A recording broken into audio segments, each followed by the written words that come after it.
Ukraine में बड़े खतरे की घंटी बजने लगी है और जेलेंस्की को लेकर के ट्रंप ऐसा फैसला भी कर सकते हैं जिसकी उम्मीद कभी पुतिन को भी नहीं होगी।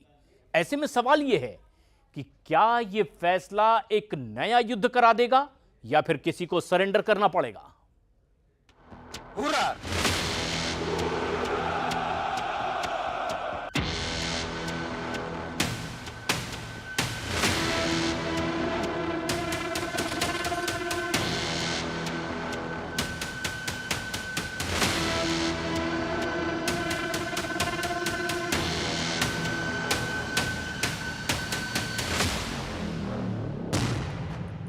एक 1000 दिन का युद्ध 1 महीने में जीतेंगे पुतिन। दूसरे देशों के दम पर अगर लंबी जंग करो तो यही हाल, तो वही हाल होगा जो इस वक्त यूक्रेन का हो रहा है।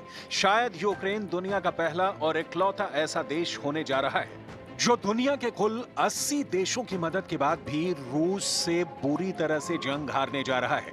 इन 3 तस्वीरों में यूक्रेन की बर्बादी और तबाही का वो सच छिपा है जिसने यूक्रेन के राष्ट्रपति जेलेंस्की को बुरी तरह से डरा रखा है।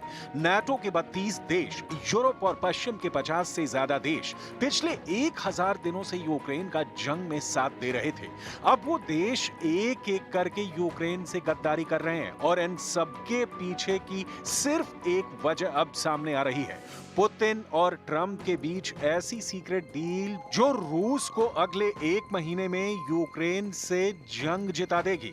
डोनाल्ड ट्रंप को अमेरिकी जनता ने पिछले 20 सालों की सबसे बड़ी जीत से नवाजा है। ट्रंप अमेरिकी इतिहास में 5वें ऐसे राष्ट्रपति बनने जा रहे हैं जिन्होंने जीत के सारे रिकॉर्ड तोड़ दिए हैं। ट्रंप और पुतिन की यारी अब यूक्रेन पर भारी पड़ रही है। नाटो देश हंगरी, फ्रांस, पोलैंड, जर्मनी और फ्रांस ने साफ इशारा कर दिया है कि अगर ट्रंप ने साथ नहीं दिया तो यूक्रेन जंग नहीं जीत पाएगा। यानी नाटो में टूट फूट शुरू हो चुकी है।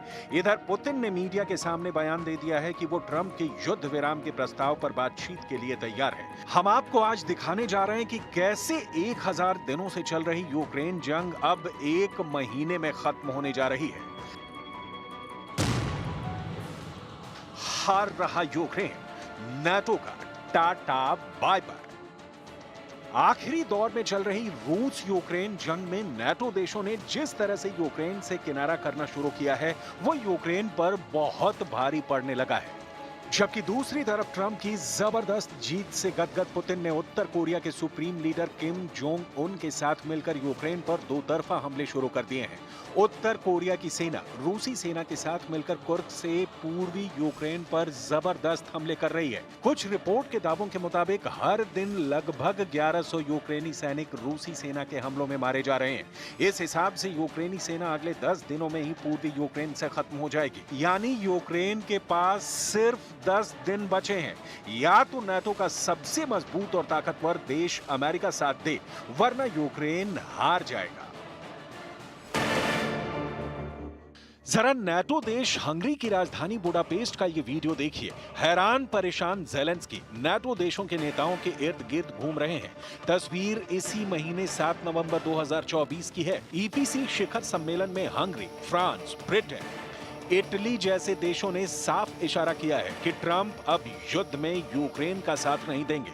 तस्वीरों में साफ देखा जा सकता है कि हंगरी, फ्रांस, ब्रिटेन, तुर्की, इटली जैसे देशों के प्रमुख यूक्रेन को रूस के हमलों से कैसे बचाएं, इसको लेकर माथापच्ची कर रहे हैं। लेकिन सिर्फ ट्रंप की वजह से हंगरी की राजधानी बुडापेस्ट में हुआ ईपीसी शिखर सम्मेलन यूक्रेन की मदद करने पर एकजुट नहीं हो पाया है।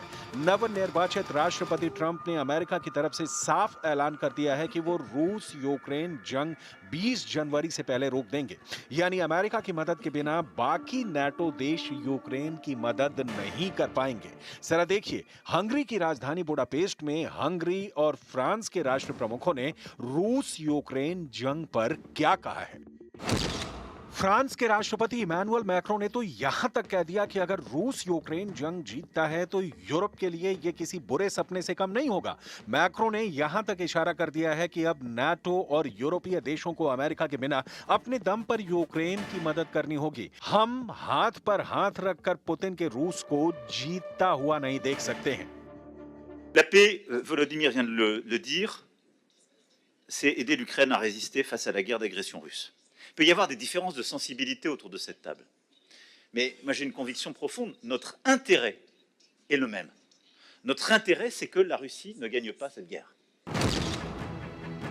हंगरी के प्रधानमंत्री विक्टर ओरबन ने 8 नवंबर को ईपीसी शिखर सम्मेलन में नाटो, यूरोपीय और गैर यूरोपीय देशों के सामने डंके की चोट पर यूक्रेन की हार का ऐलान कर दिया। हंगरी के प्रधानमंत्री विक्टर ओरबन ने साफ कहा है कि मेरा मानना है कि यूक्रेन पहले ही रूस के आक्रमण के खिलाफ अपना युद्ध हार चुका है। विक्टर ओरबन ने ईपीसी शिखर सम्मेलन में संदेश देते हुए ये कहने की कोशिश की कि जंग को लंबा खींचना बेकार है। यूक्रेन पहले ही रूस से जंग हार चुका है। हम आपको बता दें कि नाटो देश हंगरी के प्रधानमंत्री विक्टर ओरबन, रूसी राष्ट्रपति पुतिन और अमेरिका के नवनिर्वाचित राष्ट्रपति डोनाल्ड ट्रंप का कट्टर समर्थक और विश्वास पात्र माना जाता है। विक्टर ओरबन शुरू से ही नाटो को लताड़ रहे हैं कि हम नाटो का पैसा यूक्रेन जंग लड़ने के लिए क्यों दे रहे हैं। Az amerikaiak ki fognak szállni ebből a háborúból. Ezt is nem fogják bátorítani a háborút, nem fogják azt mondani, hogy a háború jó dolog. Donald Trumpról sok mindent szoktak mondani, azok is, akik nem kedvelik, de egy dolgot senki sem kérdőjelez meg, ez pedig az, hogy ő nem indít háborút. इधर यूक्रेनी सेना रूसी सेना के सामने टिक भी नहीं पा रही है। अभी तक लंबी दूरी की मिसाइलों से हमला करने की अनुमति यूक्रेन सेना को नहीं मिल पाई है, जिसकी वजह से रूस को यूक्रेन हरा नहीं पा रहा है। इधर राष्ट्रपति पुतिन ने ट्रंप की तारीफ में कुछ ऐसे बयान दिए हैं जिसे सुनकर ट्रंप और अमेरिकी लोग गदगद हैं, जबकि पुतिन के इन्हीं बयानों को सुनकर जेलेंस्की का खून सूखता जा रहा है। रूस के राष्ट्रपति व्लादिमीर पुतिन ने डंके की चोट पर लोगों और मीडिया के सामने डोनाल्ड ट्रंप की जमकर तारीफ की है। पुतिन ने सबसे पहले ट्रंप को ऐतिहासिक जीत पर जमकर बधाई दी। उसके बाद पुतिन ने कहा कि ट्रंप ने गोली के घाव झेलते हुए दिलेरी दिखाई और शानदार जीत हासिल की है। ट्रंप एक शानदार लीडर और साहसी व्यक्ति हैं। ट्रंप पर जब जानलेवा हमला हुआ तब उनके व्यवहार से मैं काफी प्रभावित था। ट्रंप एक साहसिक व्यक्ति के रूप में उभरे। ट्रंप ने हमले के बाद खुद को बिल्कुल सही रास्ते पर रखा। ट्रंप अगर रूस के साथ संबंध बहाल करने और यूक्रेन संकट को खत्म करने में मदद करने की बात कर रहे हैं तो मेरे विचार से ये ध्यान देने लायक है। हम आपको बता दें कि ऐसी रिपोर्ट है कि ट्रंप ने 2021 में राष्ट्रपति कार्यालय छोड़ने के बाद से पुतिन से 7 बार बात की थी, जिससे पिछले महीने व्हाइट हाउस में चिंता पैदा हो गई थी। हाल में ट्रंप ने एक इंटरव्यू में कहा था कि अगर पुतिन से मैंने बात की है तो ये एक स्मार्ट कदम है। I take this opportunity to congratulate Donald Trump with his election to the post of the President of the United States of America. I have said already that we will be working with any head of state who would be trusted by the American people. Indeed, this is going to be like this in practice. Zelensky के Ukraine के लिए यह स्थिति कोड़ में खाज की तरह होती जा रही है। अमेरिका से ही यूक्रेन को सबसे ज्यादा सैन्य मदद और सहयोग मिल रहा था, लेकिन अब ट्रंप ने युद्ध रोकने पर जो बयान दिया है वो यूक्रेन पर डबल अटैक साबित हो रहा है। रूस और उत्तर कोरिया के सैनिक बेहद तेज रफ्तार से पूर्वी यूक्रेन पर पिछले 24 घंटे में 102 मोर्चों पर हमला कर चुके हैं। उत्तर कोरिया के supreme leader Kim Jong Un Trump की जीत से गदगद हैं। ऐसे हालात में नाटो देश और दक्षिण कोरिया ने जंग की तैयारी शुरू कर दी है। 평화 회복과 재건을 위한 양국의 공동 노력도 강화해 나가기로 했습니다. 우리 정부는 지난해 우크라이나 평화 연대 이니셔티브를 발표한 바 있습니다. रूस और उत्तर कोरिया की परमाणु तैयारी को देखते हुए यूक्रेन के साथ साथ नाटो देश भी फुल एक्टिव हो गए हैं। बाइडेन सरकार के हारने से पहले ही अमेरिकी और स्वीडिश सेना ने रूस के साथ युद्ध करने की तैयारी शुरू कर दी थी। ये वीडियो उत्तरी सागर में एक विमान वाहक पोत का है, जहां अमेरिकी F-18 जेट दक्षिणी स्वीडन में रोनेवी के स्वीडिश हवाई अड्डे के ऊपर से उड़ान भरी। इस वीडियो में साफ देखा जा सकता है कि अमेरिका और स्वीडन के लड़ाकू विमान दर्जनों की संख्या में आसमान में संयुक्त अभ्यास करने में जुटे हैं। जो हालात बन रहे हैं वो पूरी तरह से तीसरे विश्व युद्ध के हो चुके हैं। जरा इन तस्वीरों को देखिए। यहाँ अमेरिकी सेना दक्षिणी कोरिया की सेना के साथ मिलकर युद्धाभ्यास करने में जुटी है। ये जंगी तैयारी दक्षिण कोरिया में किसी गुप्त स्थान पर हुई है। दावा किया गया है कि दक्षिण कोरिया ने अमेरिका के साथ मिलकर बड़ी तैयारी की है, जिसमें दोनों तरफ से दर्जनों जेट शामिल हुए हैं। आप वीडियो में साफ देख सकते हैं कि दक्षिण कोरिया और अमेरिका के लड़ाकू जेट एक के बाद एक एयरबेस से उड़ान भर रहे हैं। आसमान में दोनों देशों के जेट हवाई हमले की प्रैक्टिस कर रहे हैं। जमीन पर बनाए गए टारगेट को हवाई हमलों के जरिए तबाह किया जा रहा है। इन तस्वीरों को देखकर साफ पता चलता है कि खतरा इतना ज्यादा बढ़ चुका है कि दक्षिणी कोरिया और अमेरिका को अच्छी तरह से आभास हो चुका है कि अब बड़ी जंग कभी भी छिड़ सकती है। अब आप ये भी जान लीजिए कि दक्षिण कोरिया और अमेरिका ने युद्धाभ्यास में कौन कौन से जेट और हथियारों का इस्तेमाल किया है।